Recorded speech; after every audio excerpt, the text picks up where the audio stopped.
Zontomwa, KTN. The Independent Electoral and Boundaries Commission has gazetted the much-awaited campaign financing limits as the country gears up for the 2027 general election. The publication marks a major step in implementing the constitutional and legal framework governing election campaigning financing. The presidential spending limit has been set at 6.1 billion shillings, with the limits of other elective seats varying depending on the geographical zone and population.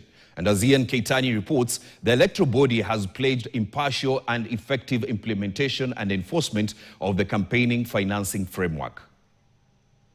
The Campaign Financing Regulations 2026 and spending limits for the 2027 general election have cemented the notion that Kenyan elections can cost an arm and a leg. The limits, published in a special Kenya Gazette dated August 7, 2026, cover presidential, county, National Assembly and County Assembly contests, as well as political parties participating in the election.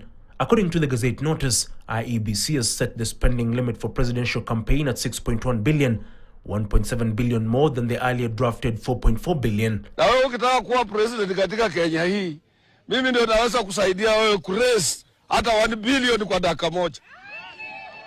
Ndio wewe president. Utauliza upresident na pesa ya kusaidiwa. Hii pesa yote ambayo unaona nimeshika hapa ni watu wa Kimini ni wametupatia hapa. Na ni kwa sababu kuna wengine walisema hati hawezi kuwa rais kama hauna pesa.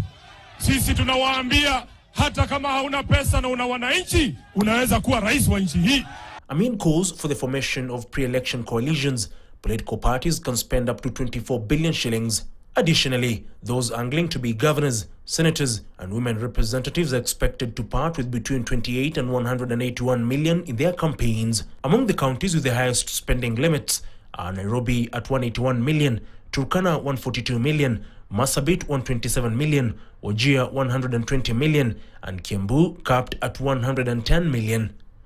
However, aspirants expected to part with way less than their counterparts include gubernatorial, senatorial, and women rep aspirants in Lamu capped at 28 million, Tharaka Nithi 32 million, Elgeyo Marakwet 35 million, Vihiga 36 million, and Nyamira capped at 38 million. The constituency with the lowest spending is Wundanyi, capped at 15 million, with aspirants for the North East seat expected to spend over 5 times more. IEBC is capping the limit for the constituency at 100 million shillings.